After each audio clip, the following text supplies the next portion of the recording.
Chapter 11, video example, something I want to point out to you on Blackboard. So here we are, Chapter 11 under content. And I want you to notice that here under videos, we have the lectures and the examples. Check out under examples. Oh my goodness, I've put out all sorts of good stuff for you there. Why do I do that? Because Chapter 11 is tough. Chapter 11 is tough. And the more examples that you have, the better off you are. And so before you start digging into the practice and the homework for Chapter 11, I would advise you to watch these videos because it should help you to do better. And you won't have to waste as much time on your homework and practice trying to figure things out because you will have seen the examples done. Questions? Okay. Let's go ahead and, I was going to take attendance today, but I think I'm going to skip that. Let's just go straight to Chapter 11. So we're talking about the risk and return of portfolios. This is the first time we've used the word portfolio. And a portfolio is simply a collection of assets. You may hear artists talk about their portfolios. They're talking about their different designs, their different creations. It's the collection of all their creations. So the collection that we're talking about here are collections of assets. So they could be financial assets like stocks or bonds. They could be physical assets like houses, cars. Every single thing that you own is part of your portfolio. And a lot of people don't realize that.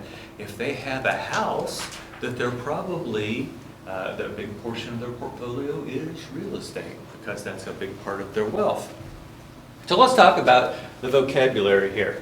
When we were in Chapter 10, we kept talking about the average return. We said that was the expected return.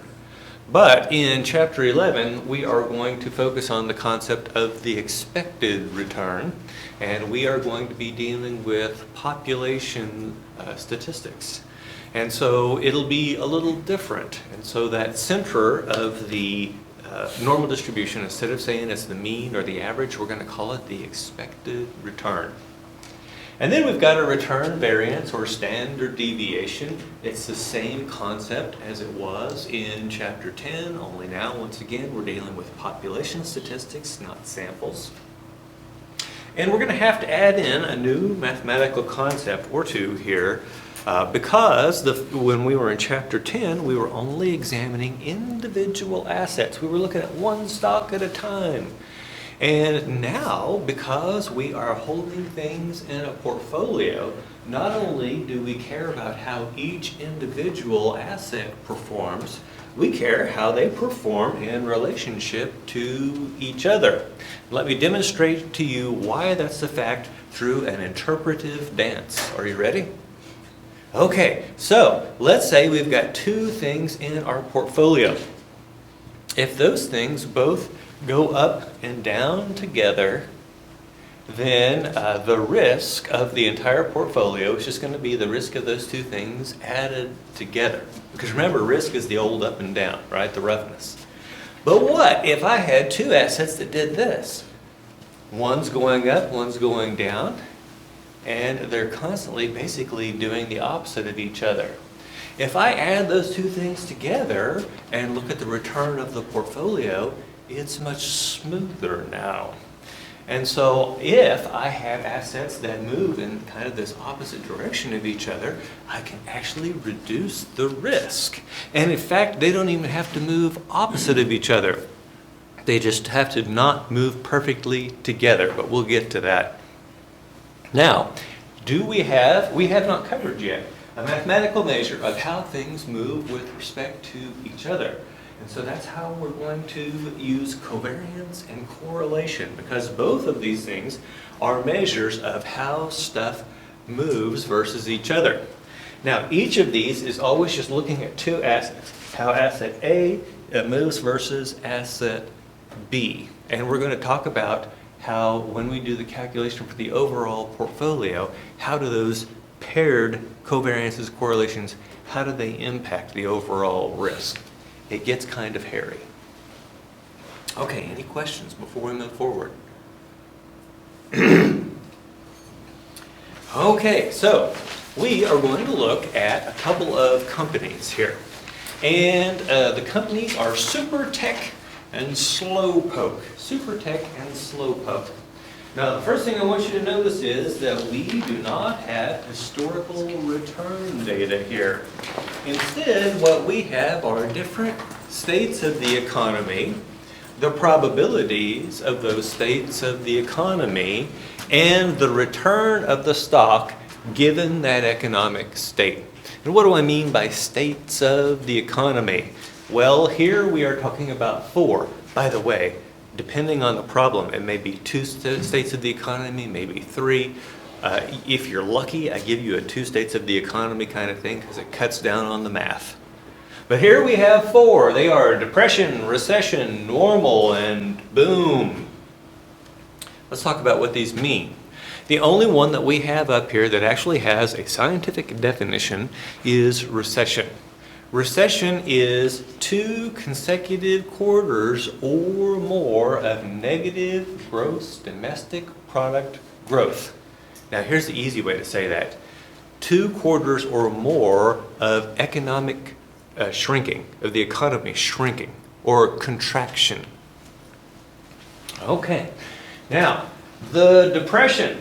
Depression, can you guess it's worse than recession? Oh, for shame, he's late. Is this the 3rd time you've been late? I think it's at least number 3.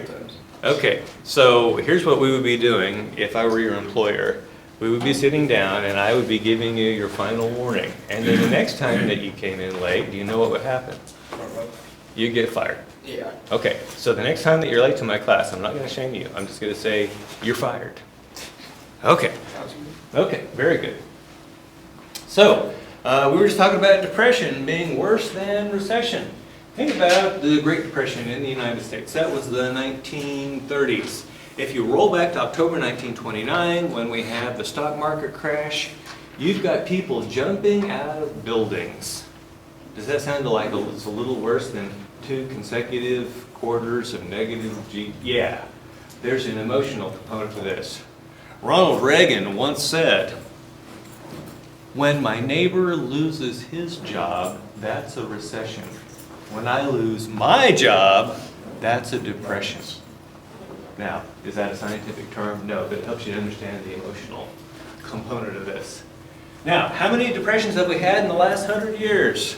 Any ideas? In the United States? Just 1. Do you know that they were actually quite common in the 100 years prior to that? Well, the Federal Reserve Bank comes in around 1912, 1913, and starts kind of moderating that whole cycle. And so, for those of you that have heard that the Federal Reserve is a bad deal, just go back and read your great-grandfather's diary or your great-great-grandfather's diary about how awful it was to live back during the old days when they had a depression every 10 or 20 years. Okay, now, then we have normal. Normal. What do we expect normal? Slow, steady growth, right? Nothing great, just slow, steady growth. And then we have boom. What is boom? Do you think the economic growth rate is faster or slower than normal? Faster. Yeah, it's faster. And how many booms have I lived through? Well, I lived through, from a perspective of the oil companies, I've lived through 3 oil booms. And then we had the dot-com boom. And then we had the property boom. How did all those things end? Bust, right? That's the downside of boom, is bust. And where would bust show up in here? Recession or depression. Does that make sense? And so if we're seeing these, and it's so interesting because when I was teaching China EMBA, it was a room full of adults who had experienced nothing but boom during their entire lives, their entire adult lives. And I said, you know, eventually the good times will come to an end. They were under the impression that double-digit economic growth was normal. It was not. And so now they are finally experiencing what the rest of us have for forever, and that is they're going through the regular cycles of depression, recession, normal, and boom. Okay, now, here's the other thing I want to point out to you. Look at the probabilities here. I want you to notice two things about the probabilities. Number one, the probabilities all add to what? Yeah, 100% or 1.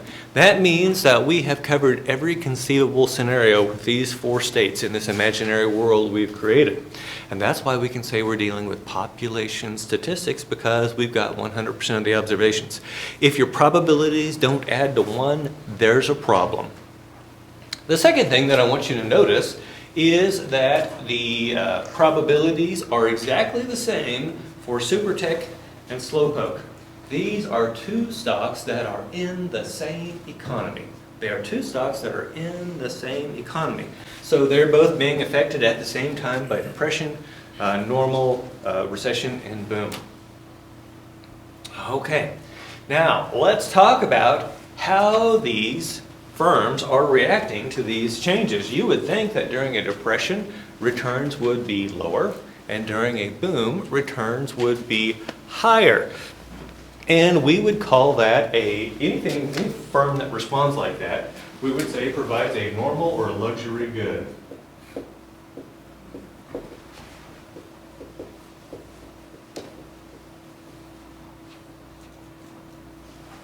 A normal or luxury good. And so basically, when times are good, people buy more of it. But there's another kind of good, and the name is escaping me right now. Does anyone remember the kind of good that does better in bad times?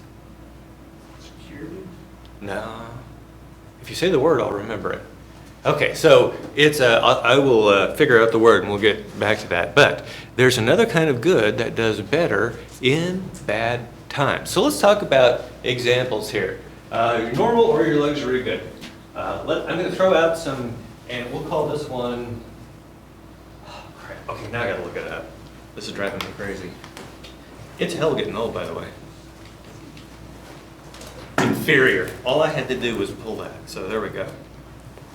An inferior good. Okay, I'm gonna throw some goods out here, and I want you to tell me which they are. Ramen noodles. Inferior. People buy more of them during bad times. Now, by the way, inferior good doesn't mean that it's a bad thing, right? It just is not something that people buy more of when times are good. They buy more of it when times are bad. Okay, what about BMW cars? Luxury. What about Chevrolet? I would say it's one of these normal kind of goods, right? We'll just call it Chevy there. People definitely buy more of them when times are better and fewer of them when times are not. Let's see what else we've got here. What about cheap liquor? Yeah, it's down here with the inferior. 2 reasons why people consume more cheap liquor in bad times. Anybody have any ideas? More likely to be drinking at home. They're more likely to be drinking at home, and why are they drinking at home? Don't want to pay more for the car. Yeah, so they're short on money, right? Okay, so now let's ask this question. Beforehand, you were drinking this organic, triple distilled, cruelty-free, free-range vodka, right? Whatever the hell that is. That's a luxury good, right? Now, you're drinking, what's the cheapest vodka out there? Aristocrat. What's that? Aristocrat. Aristocrat. Yeah. Oh my goodness, how poorly named it is. Okay, Aristocrat vodka, that's the cheap stuff. Okay, now let me ask you this question. Have you switched simply from drinking one 750 milliliter bottle of your cruelty-free vodka, or are you drinking more now also? Why are you drinking more? In bad times, people drink more. Why? I'm not saying it's a good idea. It's a very cheap form of entertainment. It's cheap entertainment, and I'm going to go with even beyond that, it's escape, right? And it turns out that movies are actually also sort of an inferior good because it helps you to do the same thing. You can escape your filthy, disgusting reality for a little while. The difference between movies and cheap liquor is you don't have a hangover after a movie, right? That's about it. Okay, so both of these point out that there are goods that do better during bad times. Now, let's talk about Supertech and Slowpoke. With Supertech, during a depression, the stock is down 30%. You see that minus 0.30? That means the stock is down 30%. Okay, during recession, how much, what's the return on the stock? Minus 10%, it's down 10%. During normal times, it's up 20%, and during boom times, it's up 50%.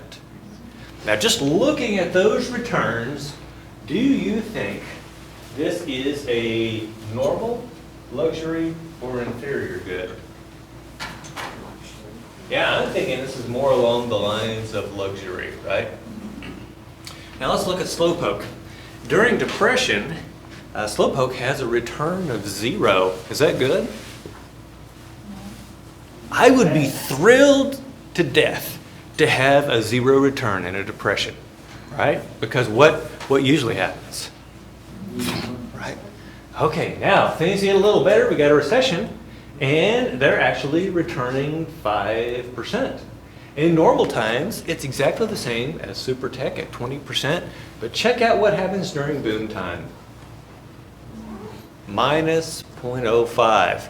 So this one is kind of a weird mixture of, say, normal, and then it kind of turns inferior there on the end. By the way, let's throw out one more item here. Chicken and steak. Where's chicken at on this whole list? It's either going to be here or it's going to be here. Where's steak? Which is more expensive, steak or chicken? Steak. Steak. Do you know why? It takes 10 pounds of grain to put 1 pound of meat on a steer. It takes 4 pounds of grain to put 1 pound of meat on a chicken. Does that make sense? That's why chicken's cheaper. A lot of people don't recognize that. Okay, so you can see the same thing with restaurants, with meat companies. I mean, this is a pattern that gets shown over and over again. Okay, now, the next thing we want to do is figure out the expected return for each one of these. Let's talk about how we're going to calculate the expected return.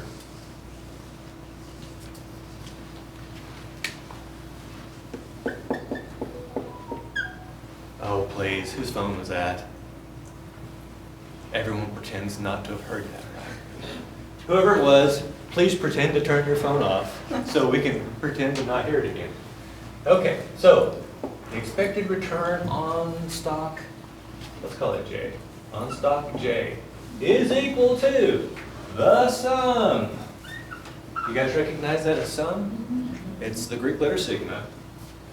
From I is equal to 1 to n. Those are the different states of the economy.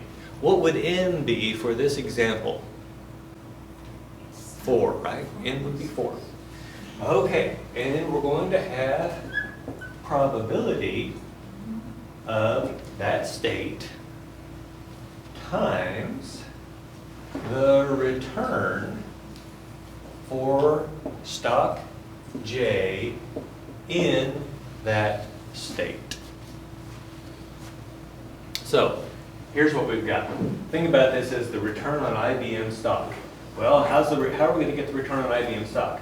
We're going to take the probability of the economic state, multiply it by the return on IBM in that economic state. And we're going to do that for every single economic state, and then we're going to add them together, and that's going to give us the expected return. By the way, expected return is a swag. What's a swag? Scientific wild ass guess. Very good. It's a scientific wild-ass guess. Now, in this case, we are saying we know these returns in those different scenarios with totally. But it's possible that what you would really be working with here is another expected return. It's just what we expect that stock to return during those different phases of the economy. Okay, so let's put some numbers to this. What's the probability of depression? 0.10. Now, I'm going to do super tech first, and then we'll do slowpoke. What is the rate of return for super tech in a depression? Negative 0.30.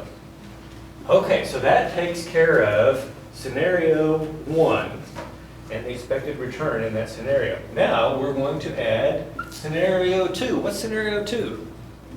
Recession. It's recession, and the probability is 0.2, and we're going to multiply by the return in that scenario. What is that? Minus Minus 0.10, like that? Okay, what is scenario 3?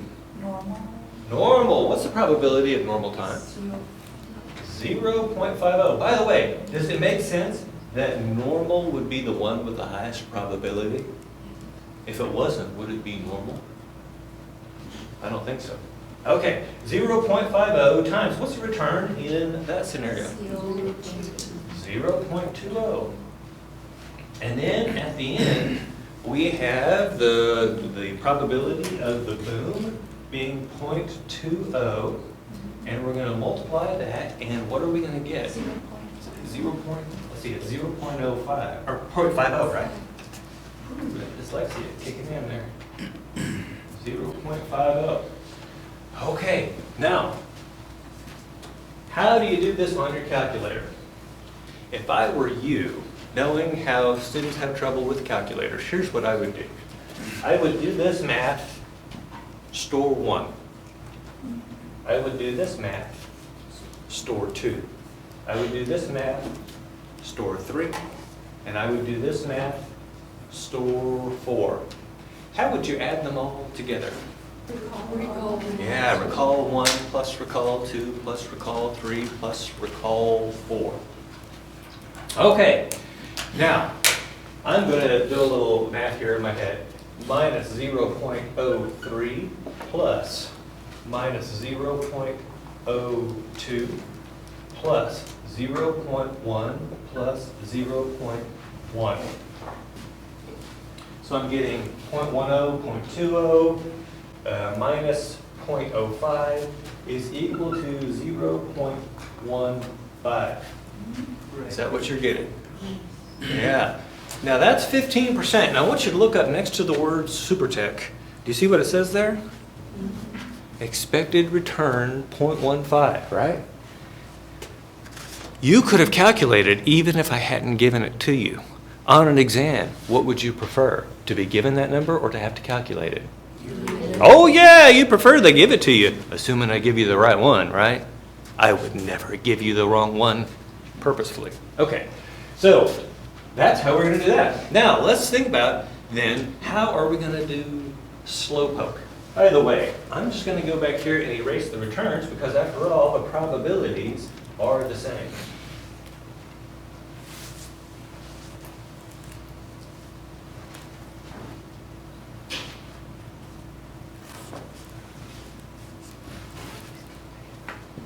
Okay. How much does slowpoke return in depression? 0. How much does it return in recession? 0.05. How much does it return in normal times? 0.20. And how much does it return in boom times? Minus 0.05. Okay, now, you could easily put this into your calculator, but I want to point something out to you. How much is this one going to be? 0. Gone.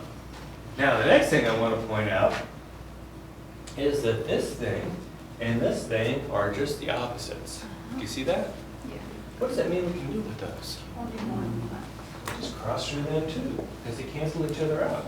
And we're just left with 0.5 times 0.2. Half of 0.2 is 0.10.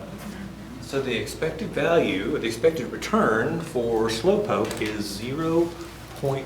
Do you see how that works? Yeah. Okay, now, why did we calculate that expected return? Well, first of all, we know it's one of the two numbers that we need to come up with our normal distribution.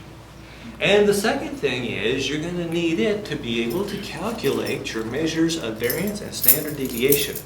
And I forgot to plug my calculator in here, so I'm going to plug that in and we'll get it pulled up. By the way, if you don't have your calculator out, this would be a great time to get it out, because we are going to use it today.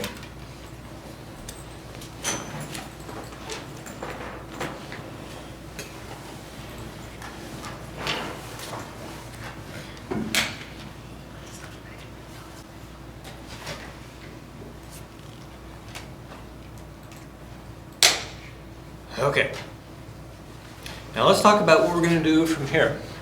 It's going to look very similar to something that we did in Chapter 10. And that is, we're going to take the return from each scenario and subtract the expected return. And that's going to give us the deviation in each scenario. Now, once we have that deviation, anybody can guess what we're going to do next? Square it, right? We're going to square it, and we do that to get rid of the negative. And then it's going to get a little hairier from there. So let's start digging in. And what I want to do, let's do SuperTech first. And I want to put something into my calculator that represents the expected return for SuperTech, which is 0.15. And I want to store it in location 0. Why am I storing that number? Subtract from each. Yeah, I'm going to use it again and again and again, right? Okay, so now the first return, 0.3 negative minus recall 1. That's not right. Recall 0, thank you. 0.3 negative minus recall 0. I'm getting minus 0.45. Now, what do most students do at this point? Store it. Or write it down. And I'm going to tell you that would be a waste of time. Don't work down, work across. Work across. So, what do we do next with a deviation? We square it. And I'm going to hit that square button, and I see that it's 0.2025. Still working across. Now, notice that the negative went away. Why is that? Yeah, we squared it. A negative times a negative is a positive. And now there's one more step, and this is new. This is new. Previously, we would have found out those square deviations. We would have added them together and divided by n minus 1 to get the sample standard deviation. But remember, we are working with population statistics now. The math is different. So here's what I want to do instead. For that last column, what I'm going to do is take the probability of the economic state and multiply it by the squared deviation of that economic state. And so here's a way of thinking about that. There is a 10% chance that this squared deviation is going to be 0.2025. And so I'm basically coming up with my expected value of squared deviation, if you want to think about it that way. So I'm going to take 0.1 times 0.2025, so multiply it by 0.1 equals, and that gives me that last column. Now, what do you think I want to do with that number? Store. Yeah, store location 1. Whew. By the way, most common mistake students make is they don't get to the 6th column. They stop at the 5th column. Most common mistake that they make. Okay, now we've got that. Now we're going to take the return in depression. What's the return in, recession? What's the return in recession? Minus 10. So 0.1 negative, and then what do I subtract? Recall 0, which is 0.15, equal. So now I've got this negative 0.25. What's my next step? I'm going to square that thing, and that's where I get this 0.0625. So now I've got the squared deviation. One more step. What is it? Multiply by the probability. For depression, what's the recession? It's 0.2. Very good. Equal. So I'm getting 0.0125. What should I do with that number? Store where? 2. Very good. Okay, now we will go with the return in normal. What's the return in normal? It is 0.2. Subtract. Recall 0 equals. So that's where I get this 0.05. What do I do now? Square it. And now what do I do? Multiply by the probability. And how much is the probability? 0.5 equal 0.00125. What do I do with that number? Store. And then what number? 3. Very good. Okay, finally we have the return in boom. How much does Supertech return in a boom time? 0.5. Subtract. Recall 0 equals. There's that. Yeah, now we're going to square that. And then what do I do? Multiply by the probability, which is how much? 0.2. Very good. So I'm getting 0.0245. Now, what should I do with that number? Store 4. Okay. Now, you can see here that in column 6, we're going to add all of those things together, all those products together that we just calculated. And that number that we're going to get is actually going to be the variance. That number is actually going to be the variance. And so what do we do now to get that sum? What's the first button I should hit? Yeah. Recall 1 plus recall 2 plus recall 3 plus recall 4 equals. Does that number look familiar? Now, how do I get the standard deviation?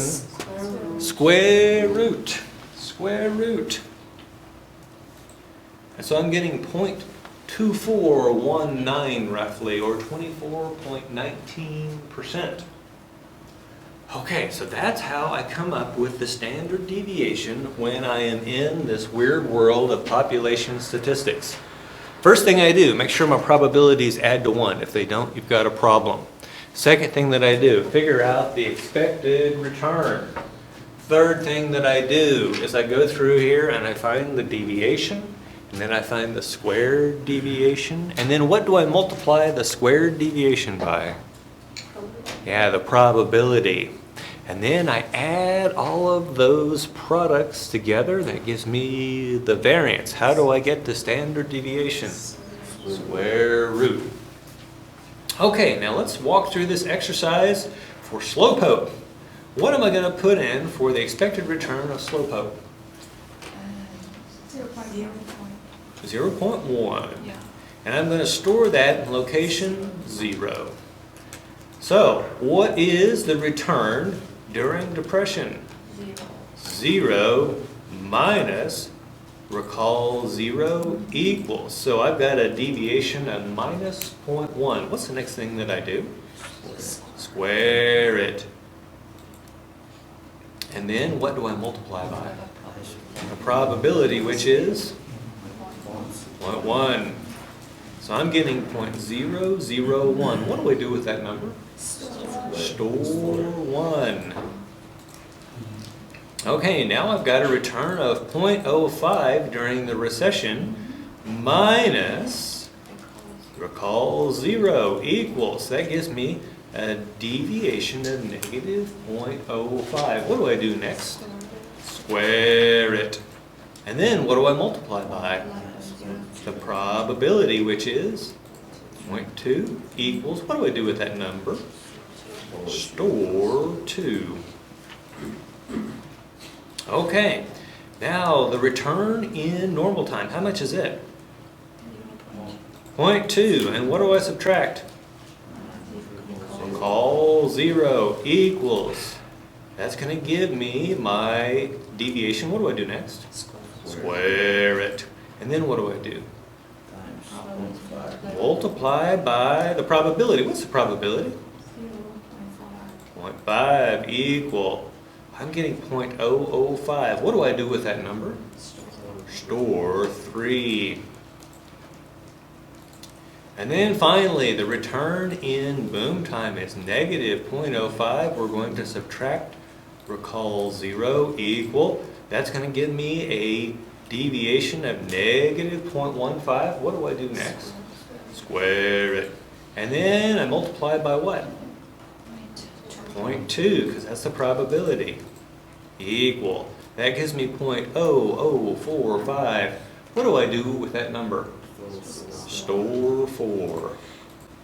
Okay, what should I do now in order to be able to get the variance? Add them together. Recall 1 plus. Recall 2 plus. Recall 3 plus. Recall 4 equal 0.011. So we did our math correctly. Now, if I were to go from that to standard deviation, what would I do? Take the square root of it. So we're going to see that this one is 0.1049, or around 10.49%. Around 10.49%. Now, just looking at these two, if I remember correctly, the first one was 24.19% or something like that. And this one's 10.49%. If you're just looking at these two stocks separately, which one is riskier? The first one. The first one. The first one is riskier. Remember, the higher the standard deviation, the riskier the stock is. The higher the standard deviation, the riskier the stock is. Now, we're going to break that risk down into a couple of components later, but for right now, it's looking pretty good because that riskier stock also has the higher expected return. Do you remember we said that the riskier something was, the more reward it had to provide? Okay, so that's how I do the math. Any questions so far? Okay, now it's going to get weird, because now we're going to start talking about how these things move with respect to each other, because we're going to be calculating correlation and covariance and correlation. Now let's talk about these two things. The covariance. Let's calculate the covariance first. And the covariance is actually, variance is actually just a special case of covariance. Variance is the covariance of stock A with stock A. And so it's just a special case of covariance. We know that the units of variance are they percent or percent squared? Percent squared, right? Because standard deviation is percent, variance is percent squared. That means covariance is also percent squared, because after all, variance is just a special case of covariance. Now let's talk about how we get to covariance. You're going to recognize every single number up here as far as columns 2 through 4 because they're ones we've seen before. Remember, in your previous slide, we figured out the deviations for Supertech and we figured out the deviations for Slowpoke. And what we did is we multiplied them versus themselves to get the squared deviation. That gave us a variance, which is just a special case of covariance. But now we're going to figure the more general kind of covariance, where we're looking at how one moves with respect to another. So what we're going to do is we're going to write those deviations side by side for the different economic states. And then we're going to multiply them together. We're going to multiply them together and come up with the product of deviations. And it's going to serve the same mathematical function as that squared deviation did in variance, with one difference. Take a look. For the first three product of deviations, everything is positive.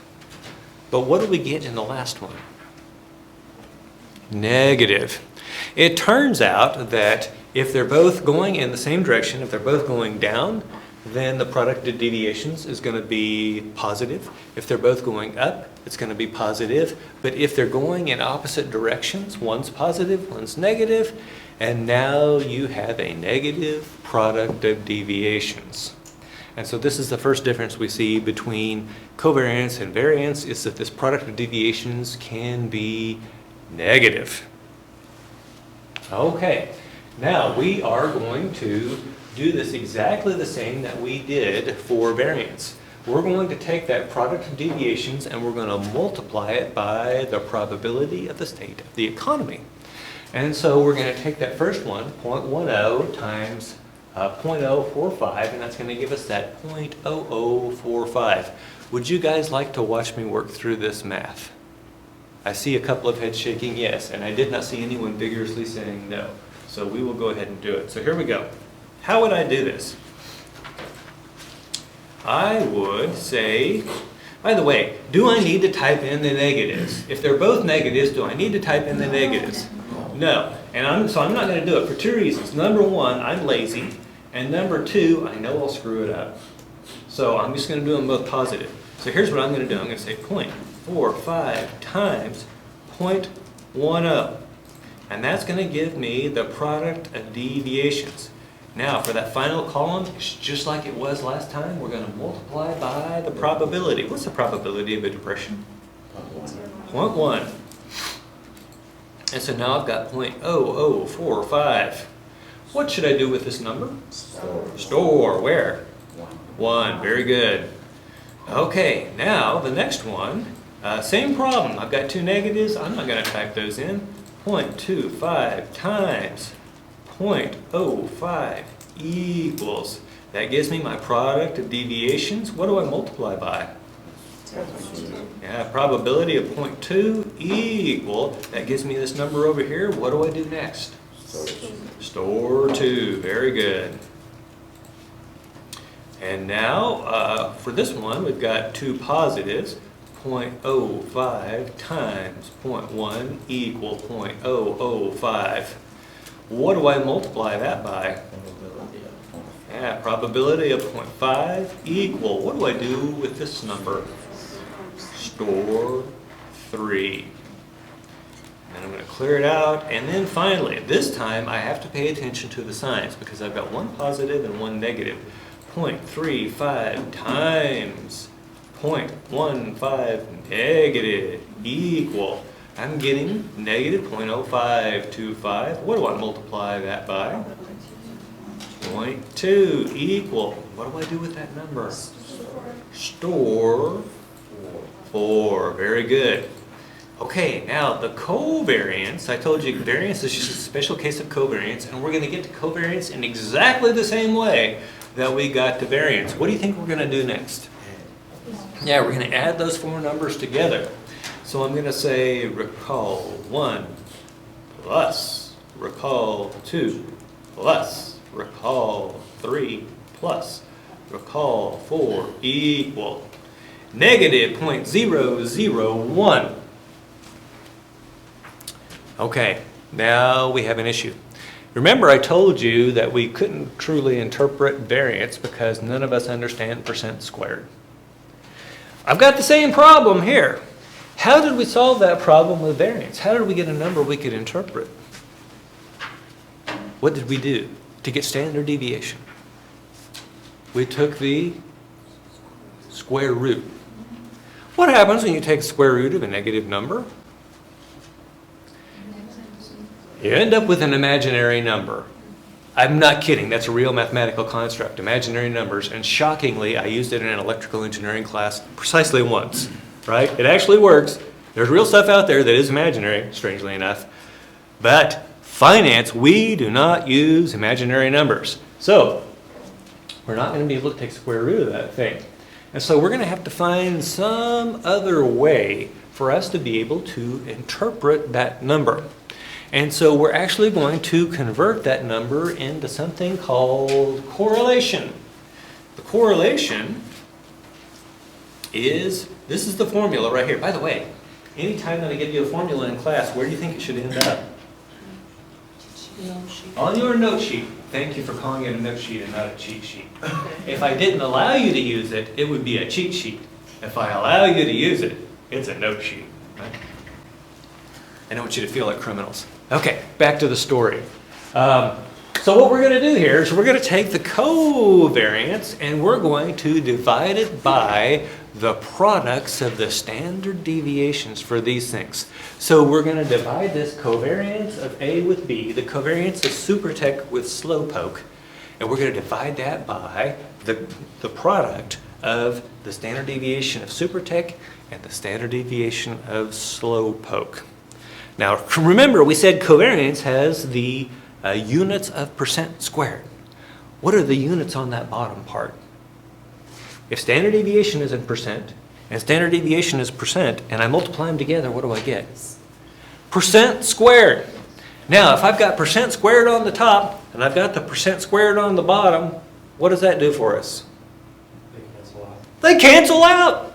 It turns out that correlation is unitless. And you say, wait a minute, I thought you were supposed to be giving us something we could use to interpret something here. Now you've given us something without units at all. And it would be a problem except for one thing that I'm going to tell you shortly. But first let's walk through the calculation of covariance, or correlation. I'm going to start out with that covariance that we just calculated, minus 0.001. And I'm going to divide by, let me explain the little mathematical symbols here. Hopefully you guys already know about the asterisk being multiplied. What does the little caret mean? It means it's a exponent, right? Exponent. And the exponent here is 0.5. If I take something to the 0.5 power, that's exactly the same as square root. That's exactly the same as square root. And so what I'm really saying here is we're going to take that covariance, divide by the square root of the variance of supertech, multiplied by the square root of the variance of slowpoke. That's all I'm saying here. And when I do that, I'm going to get a correlation of minus 0.0394283, which at this point still is meaningless to you. Now, I do want to point one thing out. If we go back up here and look at covariance, I said it's impossible to interpret this number, but we can do one thing. We can know one thing. What's the sign on the covariance? Negative. Remember, we said, and by the way, the covariance is just the expected product of deviations, right? And we said if they're moving in the same direction, that product of deviations is positive. And if they're moving in opposite directions, that product of deviations is negative. What carries more weight here? That negative observation or the three positive observations? The negative, right? Because it shows up with the sign of covariance as negative. What does that mean? It means that these two stocks have a tendency to be moving in the opposite direction of each other. But we don't know the magnitude of that tendency. We don't know the magnitude of that tendency until I tell you one more thing. And that is that correlation is bound by -1 and 1.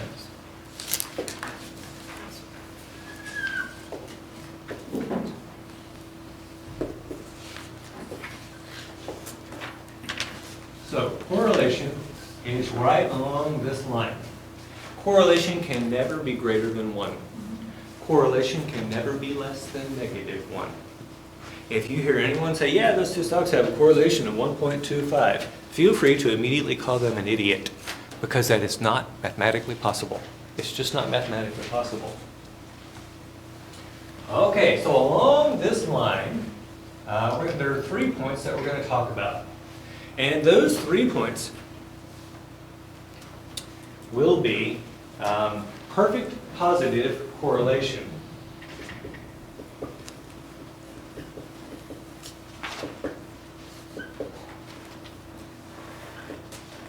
And then over here, we're going to have perfect negative correlation.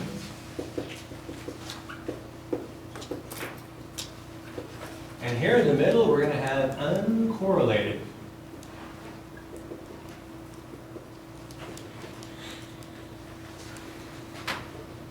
Uncorrelated means they have not one thing to do with each other. Nothing to do with each other. Okay, now I'm going to give you some real life examples here.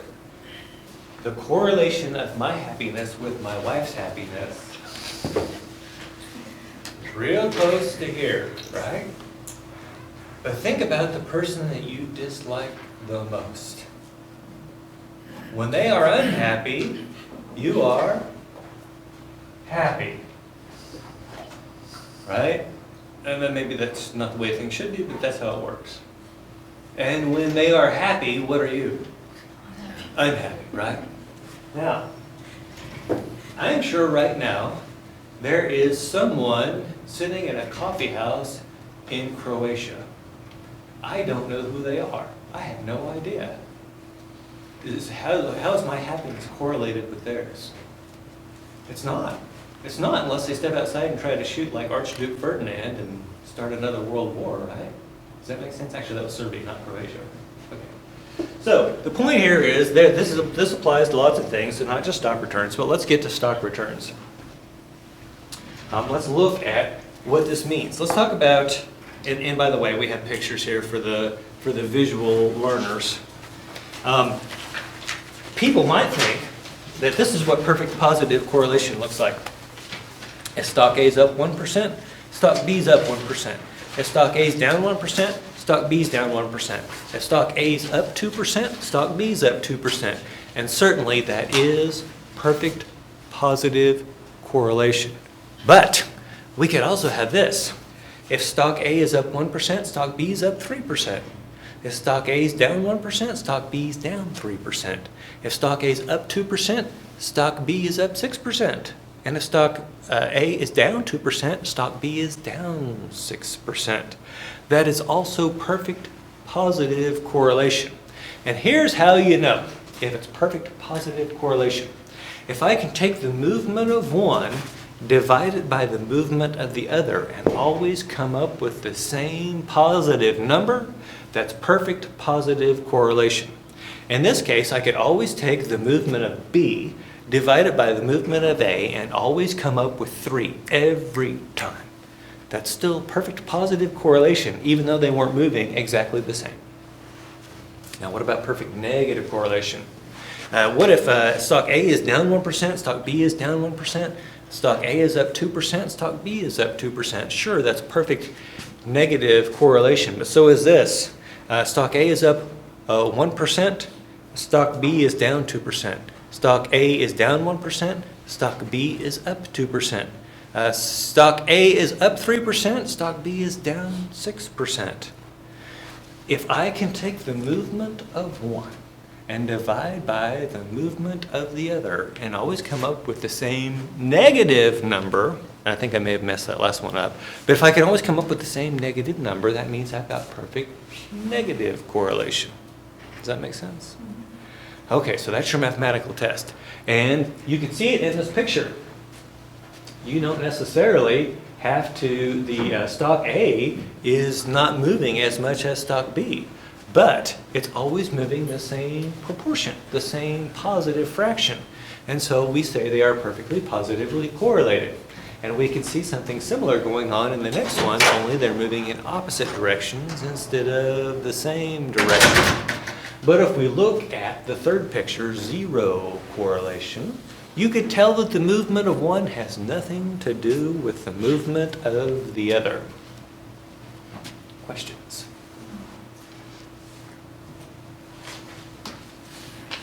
Okay, now we're going to start doing math for portfolios.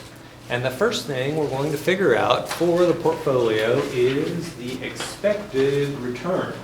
And it's going to look a little bit like our earlier, where we found the expected return for an individual stock. It's going to look a little bit like that.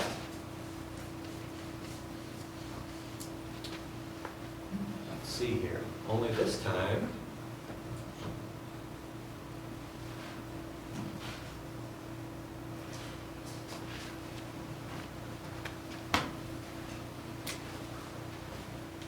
we're going to have the expected return of the portfolio. And we're going to have the portfolio weight, which we're going to give a value of X. And we're going to have the expected return of the individual stock. So previously we had the individual stock, we had Supertech and Slowpoke. And so here, because we've got two stocks, what is N going to be? 2. And so what we're going to do is take the weight of the stock in the portfolio, and I'll show you how to calculate that here in a minute. And we're going to multiply that by the expected return of that stock. Then we're going to add those together, and that's going to give us the expected return on the portfolio. In other words, this is simply a weighted average. It is simply a weighted average. Okay, so here we go. How do we calculate X? X sub I is going to be equal to the market value of stock I divided by the market value of the total portfolio. So what is the market value of stock I? Well, here they tell us that we have a $100 portfolio with $60 worth of Supertech and $40 worth of Slowpoke. By the way, if I told you it's a 2-asset portfolio, do I even have to tell you it's a $100 portfolio? No. How would you find out? Yeah, you just add them together, right? We got 60 and 40, add them together, you got 100. And so if I'm looking for the weight of Supertech, which is A, I'm going to take that 60 market value of Supertech and divide it by the 100 market value of my portfolio and get 0.6. And then for the other one, I'm going to take the $40 market value for Slowpoke, divide by $100 market value for the portfolio, and it gives me 0.4. Now here's a way to check your work. Your weights should always add to what? 1. Your weights and your probabilities both should always add to 1. If they don't, then you've got something wrong. Now, here's where students get tempted. They say, well, wait a minute, I've got the first one, it's 0.6, so I know the other one must be 0.4. A way to check your work is to go ahead and calculate both the weights and then add them together. If you come up with something other than 1, you know you've made a mistake. But if you do it the shortcut way, where you just say, well, it must be 0.4, if you miscalculated the first one, the other one's going to be wrong too. Does that make sense? Okay. So how do we do this? We can take those individual weights. So we're going to take, for Supertech, we're going to take 0.6, and we're going to multiply it by the expected return of Supertech. How much was it? 16. Yeah, 0.15 plus the weight on Slowpoke. How much was it? 0.4. And we're going to multiply by the expected return of Slowpoke, which was 0.10. So when I do the math out, this is 0.09 plus 0.04. I'm getting 0.13 or 13%. The expected return on a portfolio that is 60% Supertech and 40% Slowpoke is 13%. It's just a weighted average of those two things. Questions?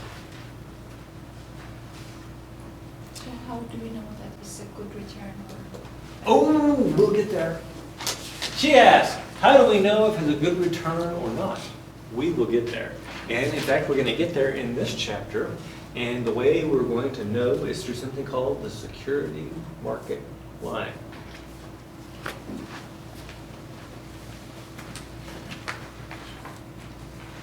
Okay, so there is all of our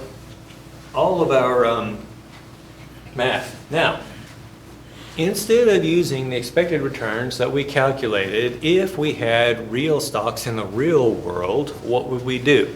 We would take their historical average return over the last, and we have to pick the time period. And when we get into chapter 12, you're going to see picking the time period isn't as easy as you might think. but we're going to have to take the same time period for both stocks and look at the average return. And that's going to give us our expected return for each individual stock. And then, of course, we're going to use today's market value of the stock in our portfolio. By the way, how do I figure out the market value of the stock in my portfolio? I take what? Well, so I take the share price, multiply by the number of shares that I have in my portfolio. Right? If I've got a stock that costs $85 and I've got 10 shares in my portfolio, that's $850. Now, how do I figure out the overall market value for the portfolio? I do that same thing for all the stocks in my portfolio, and then I add them together. Because the portfolio, after all, is just all of the things in it added together. Okay, so those are the things that we would do in the real world. By the way, in the real world, do you think we talk about, recession 0.10, depression point? No, we don't. We don't. Then why do I show you these things? It's for demonstration purposes, and I'm going to be able to demonstrate something pretty cool here in a minute, so stick with me. Questions so far? Okay. Now let's talk about the variance of a portfolio. By the way, take a look at this formula. Oh my goodness, do you think that should be on your note sheet? Yeah, oh yeah. Okay, let me read to you what this says in English.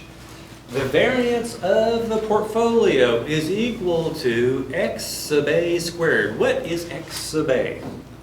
The weight of shares. Yeah, the weight on stock A. By the way, this is just a two-asset portfolio. I'll expand this here in a second. Okay, and then we're going to multiply it by something that looks like this. What does that mean in statistics? Standard deviation of population. It's the standard deviation of the population squared, so therefore it would be the variance, right? Population variance. Okay, whew. So we've got the weight of A squared times the variance of A, plus the weight of B squared times the variance of B, plus 2xa xb, so those are those weights, multiplied by, what is that last thing? It's the covariance of A with B. It's the covariance of A with B. So for our example, the covariance we calculated was what? Minus 0.001? Minus 0.001. So we are going to plug in, we have all these numbers by the way, x sub A we know is 0.6, so we're going to square that. We know the variance of A is 0.0585. We know that the weight on B, or SuperTech, or Slowpoke, sorry, is 0.4. We're going to square that, and we're going to multiply it by the variance of B, which we calculated earlier. And then we're going to add 2 times the weight on A, 0.6, times the weight on B, 0.4, multiplied by the covariance of A with B. And we're going to add all that together. That's going to give us our variance. Would you like to see how to walk through that on the calculator to make your life better? Okay, very good. Here's what I would do if I were you. I would do this one term at a time. I'm going to say 0.6 squared multiplied by 0.0585 equal. And then I'm going to store 1. Claire, what do you think I do next? 0.4 squared multiplied by what? 0.011 equal. What do I do with that number? Store 2. And now for the long fun one. 2 times 0.6 times 0.4 times 0.001 negative equals. What should I do with that number? Store 3. Now, in order to get a variance, what am I going to do? Yeah, add them together. So I'm going to say recall 1 plus recall 2 plus, recall 3 equals. I'm getting 0.02234, which is exactly what it says on the slide. How would I get from there to standard deviation? Square root. And so we can see that the standard deviation for this portfolio is 14.95%. That's 14.95%. Now, I want you to keep in mind, when we were talking earlier, the expected return for SuperTech was 15%, and the standard deviation was 24.2%. The standard deviation for the second one was 10.49%, and the expected return was 10%. And now we've got something that has a standard deviation between the two and has an expected return between the two. And you might be tempted to say, well, wait a minute. We know that expected return is just the weighted average of the expected returns. Is it possible then that the standard deviation of the portfolio is just the weighted average of the standard deviations of the individual components? Let's do a little mathematical exploration and see if that's true.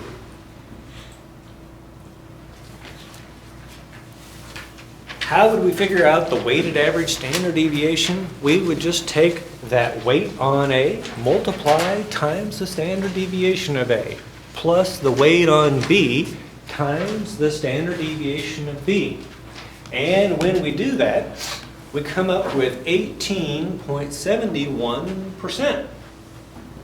Is that the same as the number we came up with, that formula we just used? No. And we want to know why. We want to know, by the way, it's greater than, right? It's greater than. And so what does that mean? It means that even though we are receiving the weighted average of the returns, are we bearing the weighted average of the risk? No, we're getting rid of some risk. Folks, this is the most amazing result in all of finance. This is the most amazing result in all of finance. We can get the weighted average of the expected return, but not have to take on the weighted average of the risk. If you could make the same amount of money, would you prefer to take on less risk? Absolutely. And if you had two equally risky jobs and one of them paid more than the other, which one would you prefer? Yeah, the one that pays more. And so this tells us that when we have this magic that's going on here, which by the way, we're going to call the diversification benefit, that we're able to basically get the reward without having to take as much risk. And that's freaking magical, people. Now, let's talk about... So what if your weighted average standard deviation is less than your standard deviation? Does that mean you're taking on more risk weighted that way? It's not possible. Not possible. It's not possible, and I'll mathematically demonstrate it to you on the next slide. Just hang in there, and if I haven't proven it to you after the next slide, I think it's the next slide. Oh, no, so this is basically what I was just talking about. But let's talk about this formula that we just used, and I'm going to use it to demonstrate exactly what he's saying. If we have this formula, we can take our formula for correlation and we can reorganize it, solve it for covariance, and then using the substitution principle, I can substitute in where I did have covariance of A with B. I've now got correlation of A times the standard deviation of A, or correlation with A with B times the standard deviation of A times the standard deviation of B. It's just the substitution principle. Because they're equal, I can do that. By the way, should this be on your note card too? Yes, and that means when you read these problems, you have to know whether I'm giving you covariance or correlation so you can use the right formula. But my primary purpose in this formula is to demonstrate something. And that is what happens if we plug in perfect positive correlation. If we plug in perfect positive correlation here to this formula, when I do the math out, I come up with a standard deviation of the portfolio of 18.71%. Does that number sound familiar? It's exactly the same as the weighted average of the standard deviations of the individual components. Now, what does that mean? It means the only way I don't get rid of risk is if this thing that I'm adding to my portfolio is perfectly positively correlated with it. That's the only way. Now, I told you that I would prove it to you. Here's the proof. Can correlation be greater than 1? No.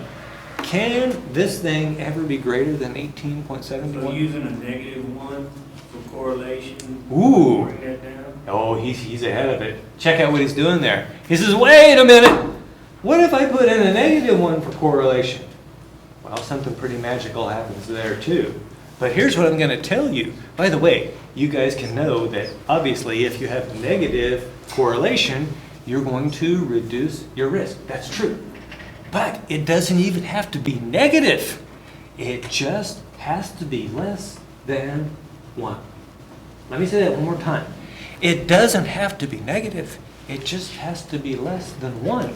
Because after all, if I put in 0.99 for correlation here, I'm going to end up with something less than 18.71%.